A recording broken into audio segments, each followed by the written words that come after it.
Legislative Action Committee for Michigan Coalition Against Homelessness. I'm Lisa Chapman, and I'm the Director of Public Policy, and I will be taking you through most of the slides today, along with our crack policy team. And I did want to say that Eric is en route to North Carolina, so he will not be joining us today. Next slide, please. Here's our mission. Just a couple quick things, housekeeping wise, if you wouldn't mind, continue to keep introducing yourselves in chat. We love to see who's here. Also, if you could keep your audio on mute, we're happy to have questions, but for best sound quality, if you could mute while you're not speaking, that would be great. You can also post in chat if you have a comment or an update or something you want to share, question, anything, and then you can also raise your hand.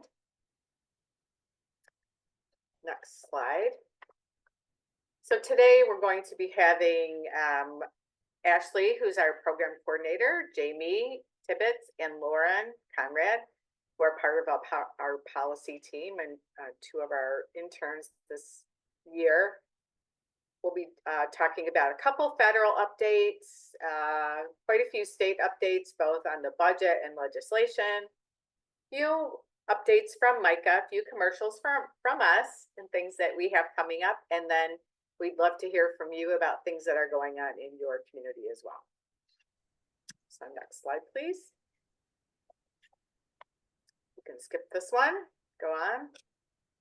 So yeah, for federal updates, one that's pretty concerning around the HUD budget, which is crucial for all of the HUD programs that we all rely on to help end homelessness and help people get into housing.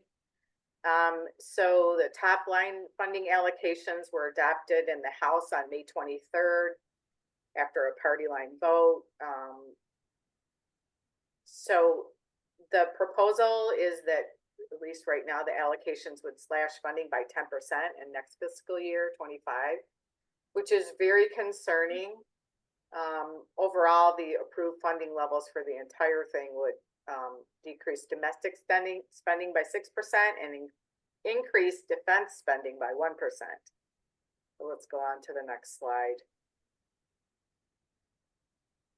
So the committee intends to write its domestic spending levels lower than last year, which we all know is even more of a cut, because even flat funding is a cut because of the increases that are needed for rent to, you know, keep pace with fair market rent. So it's really concerning. A timeline has been set to finish the drafting of the budget, reviewing and voting on the spending bills.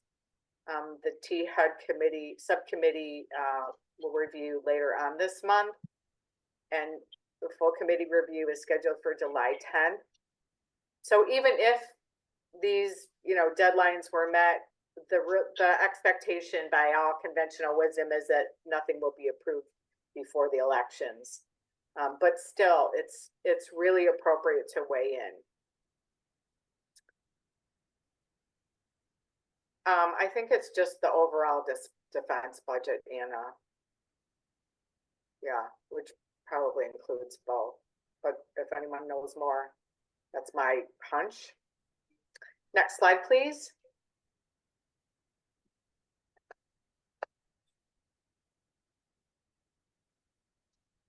So this is the time to start weighing in. Don't wait till the last minute. We're really concerned about, you know, these proposed cuts. We want to advocate for full funding for all of the HUD programs, including the housing choice vouchers, funding for, I'm getting a little background noise, funding for public housing operations, which has been underfunded for a long time. And we need those assets and to keep the operations and keep the public housing in good condition. So that's the capital needs budget. The homeless assistance grants, those are the COC program grants of $4.7 billion. We really can't take a cut there either. The eviction prevention grant, all these grants are really crucial for homeless assistance, and we know that, and housing, and we know that the numbers have been going up since the pandemic, so it's really a time to really advocate. Next slide, please. And we've been sharing, thank you to Lauren, who's been sharing the links in the chat. So this is the time, make your voice heard. We'll also direct you to our partner NLIHC, National Low Income Housing Coalition's Take Action page. We'll show you what their action center looks like in a minute. But use social media. You can call your members, your Congress people, and really tell them how important these programs are and how we don't want to backslide. We're already seeing increases. We know that our housing system has been underfunded, so we really need these assets and funding to really keep pace. Share stories, use social media. We're sharing the link about how to tell compelling stories. So those are super important. Okay, next slide, please. Also want to remind you that it's not too early now to try and get on your members, your congressperson's calendar for August. There's an August recess, so now is the time to invite them to your housing, to your office, if you're having events. Take that opportunity now to schedule. Okay, here's the next thing under the federal issues that we want to cover today.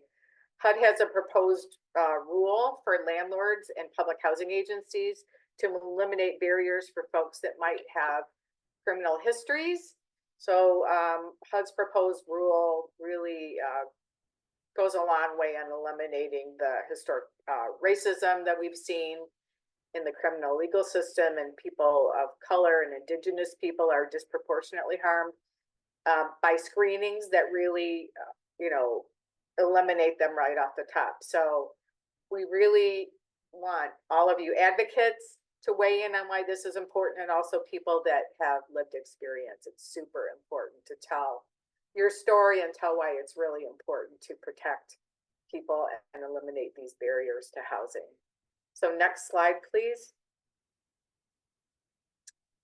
So HUD's proposed rule updates the criminal screening. It's very similar to one that we have in the Michigan legislature right now that we'll be reviewing, but it applies to applicants of HUD assisted housing. So that's PHA, physical housing, as well as vouchers. It clarifies the types of relevant criminal activity that the owners can screen for. It limits the look back period to no more than 3 years before application for housing. And it mandates an individualized assessment of rental applications for people that have a conviction history, or those that may have had, a no decision, so or eviction. So it's really important. This will be a wonderful update to HUD's policy. The comments are due June 10th. And then next slide, please. So you can submit a public comment yourself as an organization or as an individual. You can talk about some of the challenges that you've faced, or if you've been working with people trying to get them into housing. It's really important. How many apartments did you apply to? How expensive was that before you finally got a landlord to accept you? What are the barriers to finding stable housing, and how has the community benefited from that? That's really another thing that's important to share, and how the barriers impacted people, and what will the new policy do? So those are some of the issues that you can weigh on in your public comment. And then both, I see in the chat, Lisa Tenser, thank you, from Vera. They also have some guidance and a way to submit content or comment, on this rule. Next slide, please. And as well, National Low Income Housing Coalition also has a sign-on letter if you want to go that route to support this HUD proposed rule. Thank you, Lauren. We're sharing that in the chat. And then the letter closes on the 9th, which is, a little more than, the business week. So it closes on Sunday. So if you want to do both of those, I urge you to try and get those done this week. Thank you. All right, next slide. Well, this is just a little screenshot of the National Low Income Housing Coalition's Action Center. So this is if you want to take action, there's a number of different ways you can.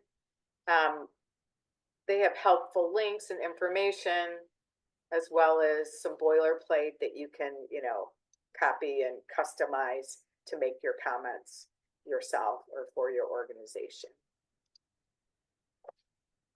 So next slide, please. Thank you, Amy. And so now we're going to go into some state updates. And I wanted to introduce you. You may know some of the familiar faces, but Ashley Heidenrich is our project coordinator. She was a MICA intern in the policy realm this whole last year. She just graduated from U of M with her bachelor's in political science and urban studies. So congratulations. And we hired her as a project coordinator for, and you'll hear from her in a little bit about some of the work that she's been doing. But she continues to work on policy with us. As well, we have Lauren Conrad, who just joined us in May. She is a policy and advocacy intern. Lauren is going to be with us for a year. She's completing her master's in social work from Grand Valley State University. So we're really excited about all her experience. She's got a background in anti-poverty and community development work. And then last but not least is Jamie Tibbetts, who also is our policy and advocacy intern this summer with us. And Jamie is completing her dual master's of social work and public policy at U of M. And she's worked with a number of nonprofits. She was an AmeriCorps member. Her work is focused on foster care, domestic violence, and homelessness. So you can see we have a fabulous team. So I'm super excited for you to meet them, and I'm so excited to have them with us. So next slide, please. So now we're going to talk about, in lieu of having a guest speaker, we decided that we were going to update you on what was happening because there's so many bills pending in our legislature, which is really wonderful. But we thought, let's take a moment and let you know about the status of all the ones that we've been championing and following. And there's at least 40 housing related bills, and some of them are on the same, some of them are different aspects, a lot around applications for rental housing and different things. But these are the ones that we really wanted to highlight for you today. So the first one I'm going to cover is our source of income legislation, and those are House Bills 4062 and 63, as well as Senate Bills 205, 206, and 207. So these bills enjoyed a hearing in the House Judiciary Committee and a favorable vote last month in May after being approved by the Senate. So the next step is for them to go to the full House for a vote. Just to let you know that probably after June, there's not going to be much going on with our legislature for the summer. They don't have any more dates on their calendar after June for session. So we want to really put a full court press this month to urge all of our both House and Senate members to do the hard work this month and approve, bring these this package to the House floor. And then it has to go back to the Senate just because the bills got modified. So it has to go back to the Senate for affirmation. But we really would love if you have any time to contact Speaker Joe Tate's office and urge him to bring these to the floor, as well as your own House rep to support these bills. And I know many of you on the call today have been working with us on this, so thank you. And this is really the time where we really need to raise our voices and really be super advocates. Next slide, please. And now I will cede to Jamie, who's going to cover this one. Yeah, thank you, Lisa. So the next piece of legislation that Micah has been following is House Bill 5237, which was introduced by Representative Emily Devendorf. This legislation is also known as the Eviction Legal Services Act, or kind of commonly referred to as right to counsel. And what it would do is provide legal representation to income eligible tenants who are facing an eviction. And why is it important? Many landlords in court, they often have an attorney, but tenants do not. Roughly 5%, less than 5% of tenants in Michigan are represented by an attorney in court proceedings, and that's compared to about 83% of landlords. And if you're interested in this legislation, you can contact the chair of the subcommittee, Kristen Grant, and request for it to be voted on. It did have a hearing on the 25th of April, but they have not voted on it yet. And Lisa, I believe, gave testimony at that one. So we do have a recording of that hearing as well, if you're interested in watching. And I will pass it over to Lauren.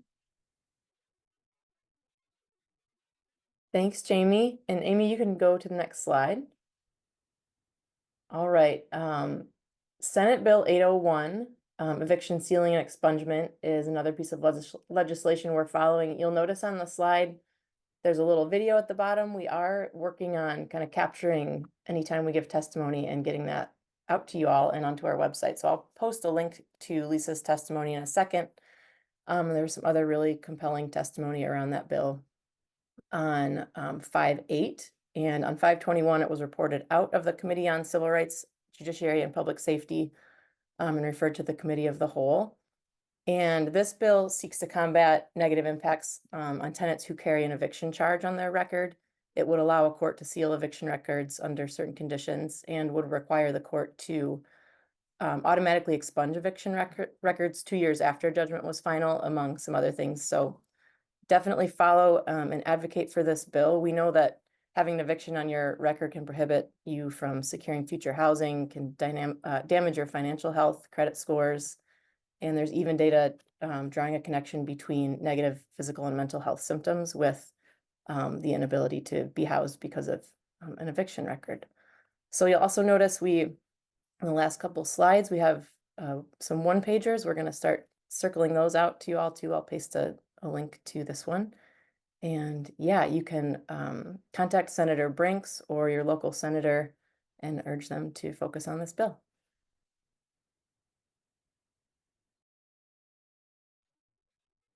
Thanks, Jamie and Lauren. Fabulous. And they did a great job on those one pagers. You'll see when you get those.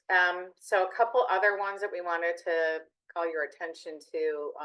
House Bill 4878 is the Fair Chance Access to Housing, and our friends at Vera are kind of leading the charge on this with Nation Outside.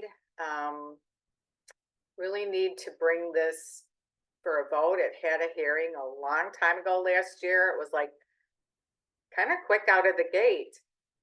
But we really, this is the one that's very similar to the HUD proposed rule that really reduces the barriers for people with criminal histories.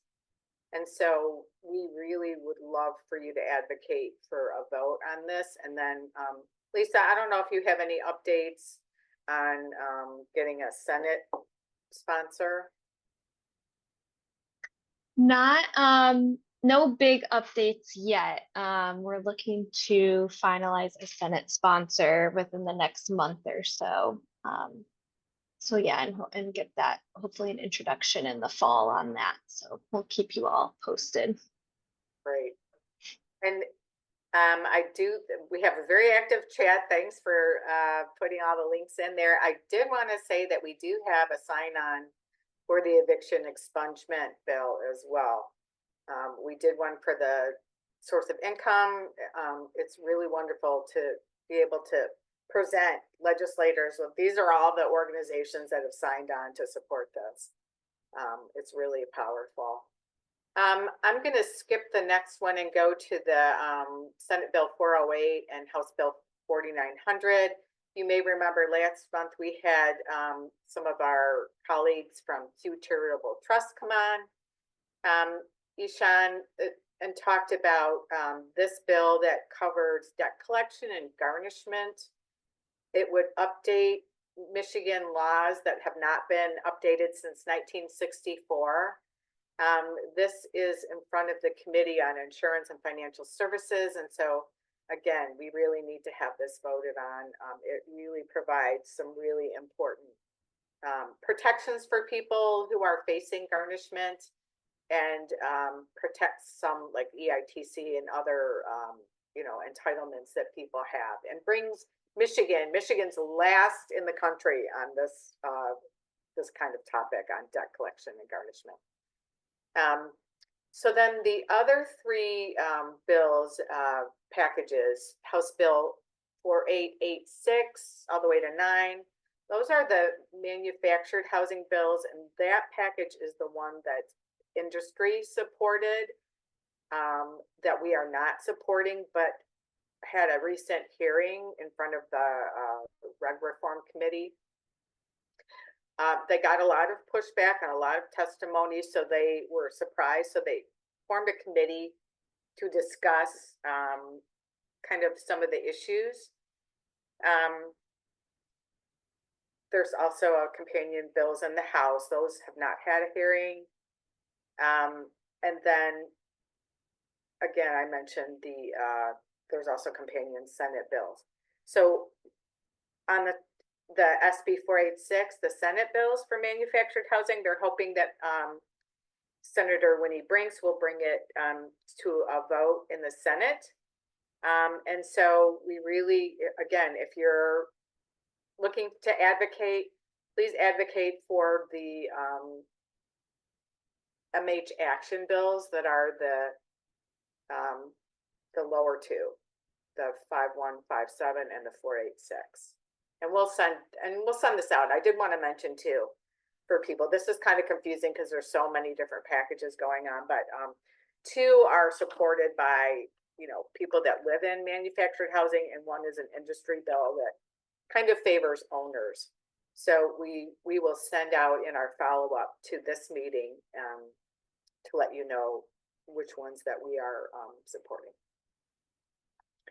Next slide, please.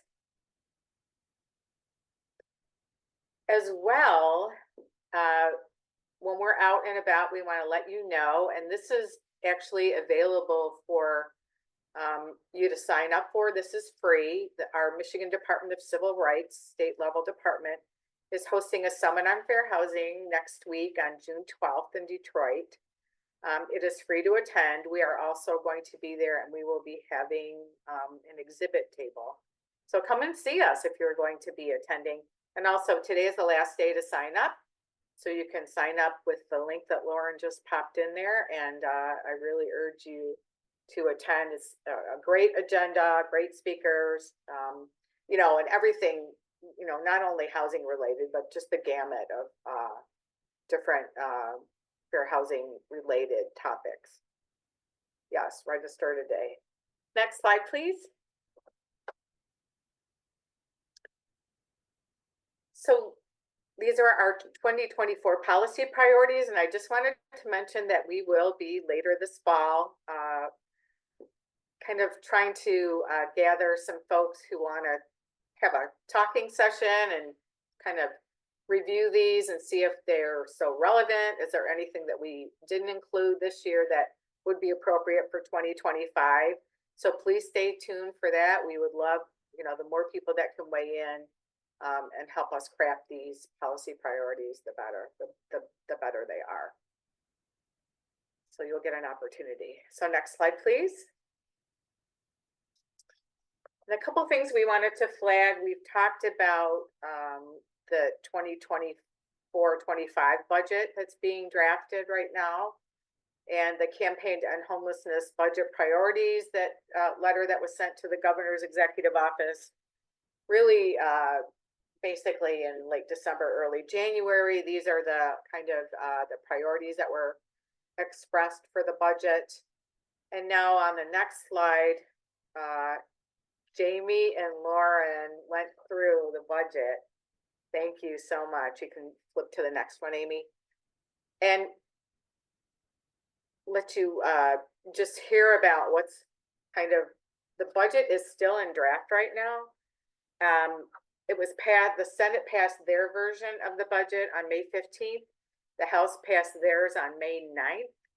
So now the Michigan legislature has to have the budget wrapped up before the end of June when they all leave town.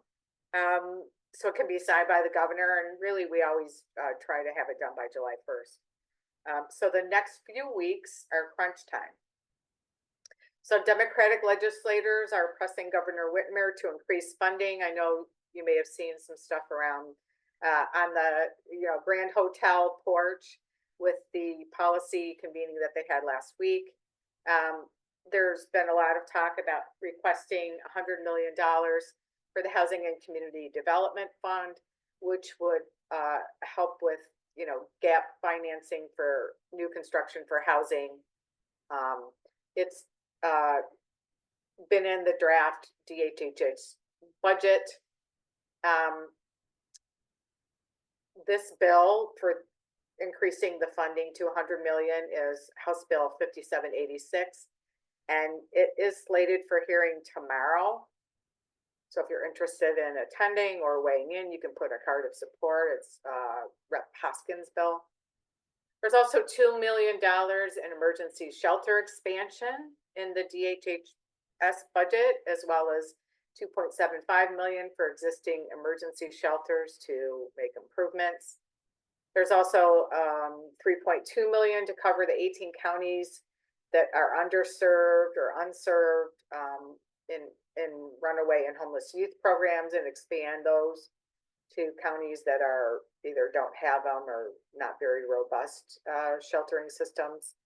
And then lastly, $3 million for opioid healing and recovery money that will go towards the construction of recovery housing, which is very exciting. So some wins here, not as many as we'd like, but it's still time to contact your members of the legislature and weigh in on your support, or if you have suggestions or things you want them to do around the budget. This is the time. The next 3 weeks are really going to be crunch time on this. Next slide, please. And now some updates from us. Ashley. Hey everybody. So and thank you earlier to Lisa for the nice little intro. Super excited to be continuing on with Micah, and I know most of you are probably familiar with me, so really excited to be working full-time and continuing to support this amazing group. So we are starting our election work for 2024, and we're trying to really elevate the importance of affordable housing and make sure that everybody in Michigan with lower incomes and who's unhoused has the opportunity to vote. So we're going to be supporting organizations across the state in their voter registration and education work. Some of the things that we'll be supporting on organizations is their voter registration and education events. We'll be hosting voter ID trainings. We have opportunities to do training and presentations for your staff on the voter registration process, and sort of the do's and don'ts of registration as a nonprofit or a HUD-funded property, etc. And stay tuned, we'll be doing some candidate surveys of all of the state representatives after the primaries to just see what their opinions are on affordable housing and homelessness. We're also developing some posters and swag that we can distribute to your agencies, and we can also help you plan tenant town halls and getting elected officials and candidates into your properties or into your organization to talk with residents. So I'll be linking a survey in the chat. If any of this sounds like something your organization would be interested in, and you'd like to partner with us or receive our support underneath this work, just fill out the Google form. It's pretty quick, and let me know how we can help. Thanks, everyone. Thanks, Ashley. This is really exciting, and I think, we may say this every, election cycle, but this is a really important year.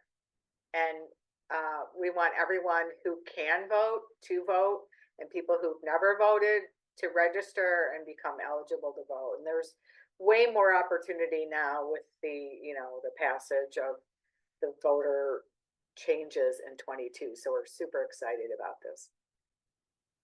And to have Ashley lead us in this work. So thank you. Our free training this month is around jobs for people with history of criminal justice involvement.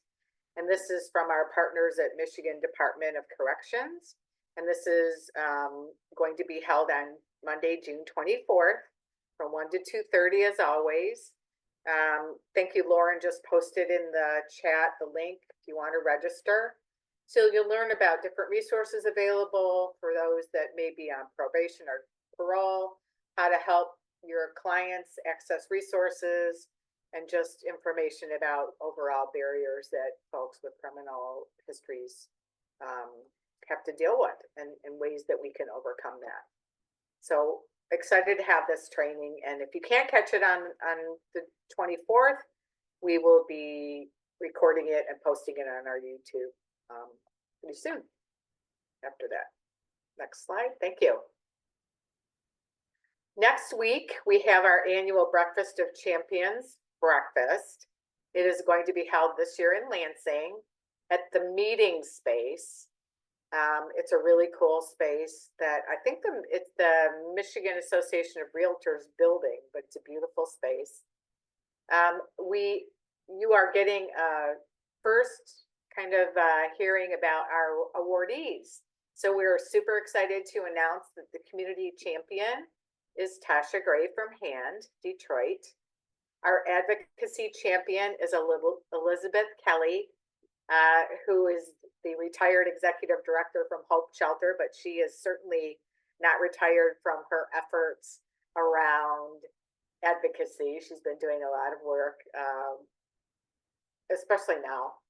Our volunteer champion is Kara Snyder from Lenawee COC. Our data champion is Matthew Tomaline from Community and Home Supports. And our Homeless Awareness Month champion is pending. So stay tuned. We will be announcing that very shortly. So we are very excited about all these. But I also wanted to say, and it's the Greater Lansing Realtors Association, thanks Bob, building.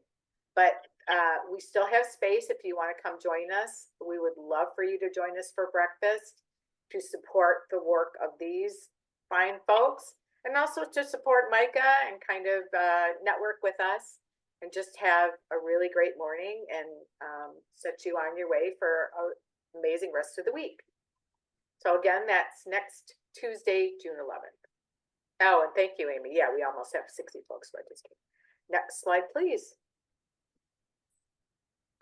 So this is where we'd love to hear from you. If you have any updates, anything that's going on in your community, anything. 99 car is going back around. Daniel? I Okay, have a question, Lisa, when you Yeah. get up there. go ahead. Hi. I fully support the House bills that are here now. I do have a question, and it might be a little off topic. There is one that I want to support on my own. I'm a notary, and House bill, I believe, is 5598, is going to increase the penalty for filing a fraudulent deed. And at this point, it's still in discussion. How can I support that bill, or what would you suggest that I do to try to get people in my community to support that? Because I know it probably doesn't seem like a big deal for the rest of you all. I live here in Detroit, and for whatever reason, we still have a problem, specifically in this city, with people stealing homes of other people with fraudulent deeds. So hopefully this bill will pass, but nobody knows it's even being tossed around. Then you'd have to bring on the other people in Wayne County to try to get it through. It's really important. But it's a state bill? Yes. Yeah, so but it's still at the House bill stage, I believe. Yeah.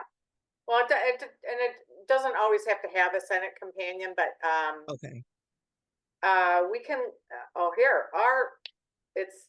Yep, I think it's 599 and 598. Okay. Yeah. So one thing that you can do is I Google it and it'll take you to the legislative page for that bill. It will show you who sponsored it and what status it is, and it will give you the bill text in a PDF so you can, you know, read it or have it. But one thing that we've been doing for bills that we want to support is making a one-pager and just saying, here's what the bill would do for people that don't want to take the time to like read the whole Okay. thing. But also to get other, you know, like-minded colleagues to support it. So I don't know if you're going to the Fair Housing Summit in Detroit, but that would be one way to, you know, try and rally people for support. But we'll also take a look at it and try and publicize. Yeah, we love the one-pagers too. I love it. Okay, So thank you. that would be my suggestions, but then you can contact everybody Wait a minute. that sponsors it, as well as you can look at what committee that it was assigned to and look at the members of that committee, and you can email them and say, I urge you to bring this bill up for a committee hearing and vote. And that's another way to really advocate. And I know people are weighing in on the chat on the title, so it sounds like you're getting a lot of affirmation, Tara. So excited for that. So we'll look into it too. Oh, okay, because I What- didn't know. This is news to me. I just saw Jennifer's comment. Yeah, I didn't know that it was happening anywhere else other than Detroit, because I mean, it's bad here. Yeah. And thank This you, is- Lauren, for putting the link in the chat. I just want to make sure, ma'am, that you saw it. Because that will list all the information Lisa just mentioned. And we can, this is Amy from MCAH. We can add it when we do our action alert after this meeting to our list of bills with this link, just so it's encompassed. So thank you for bringing it to our attention. But And just, thank you too. Yep. So look in the chat and download that link, and that'll give you who to contact. And when we go to the committee meetings, it really matters when you send in these postcards. The clerk will read, you know, either quantity or just mention we've had an overwhelming response. They do acknowledge it when they come in, so it really helps.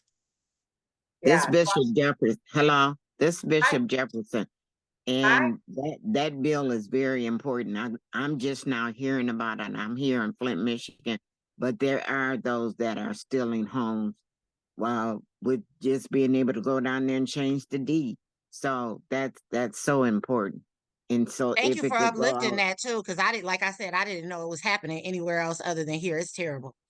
right. And so if it could be sent out in the newsletter also, you know, that the community is aware of the different bills or the different things that we could, you know, if we know to co-sign it, then it's much easier than, oh, it's a bill and nobody knew nothing about it. So we get more people to participate all Absolutely. And over thank you. because it covers Michigan. Yeah. And so it sounds like it's relevant to every corner of the state. And we actually are tracking all of the housing related bills, and there's like about 50 of them. So as I mentioned, this is the time period where a lot of stuff is going to happen frenetically in the legislature before the 4th of July and summer break.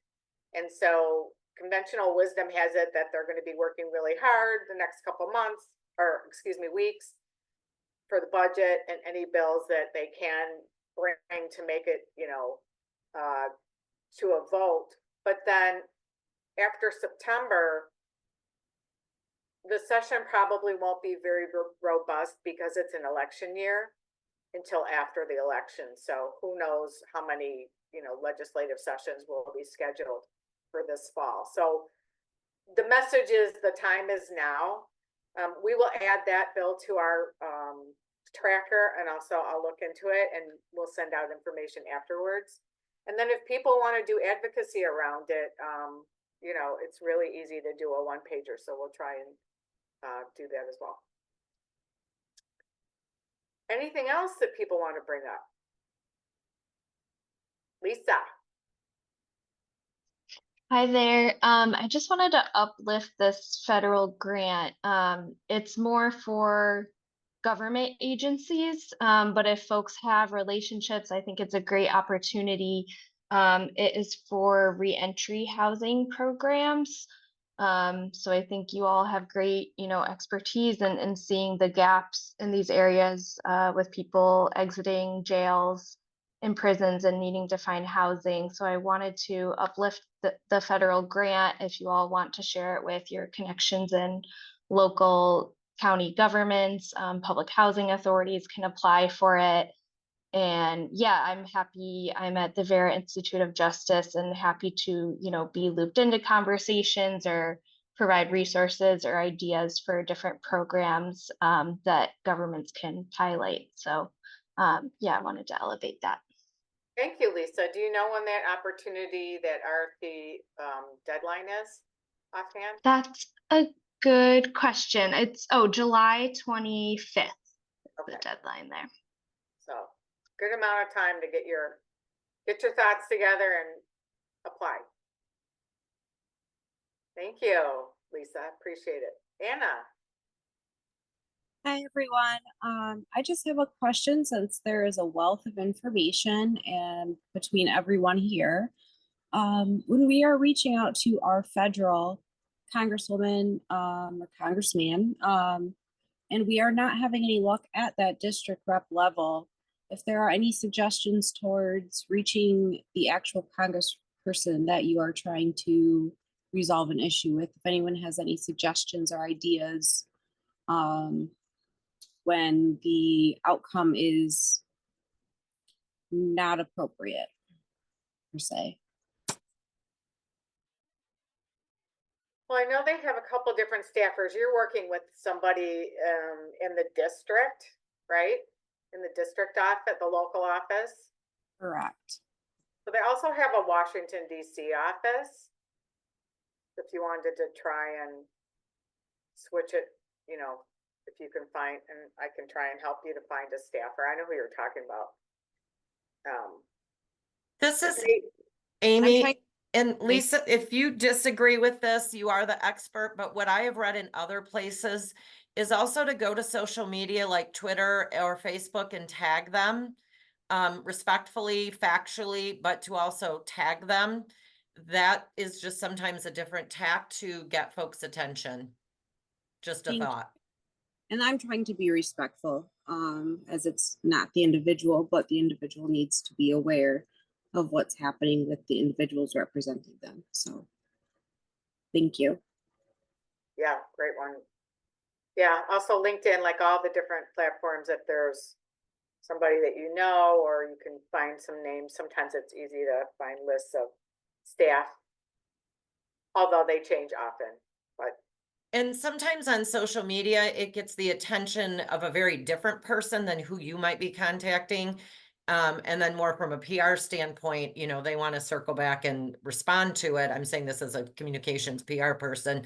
So that just might get the attention of a different channel of individuals in the office than who you are currently working through. Great. Thank you, Amy. Thanks. Anything else from anyone? Anything you want to flag or mention while we have some time?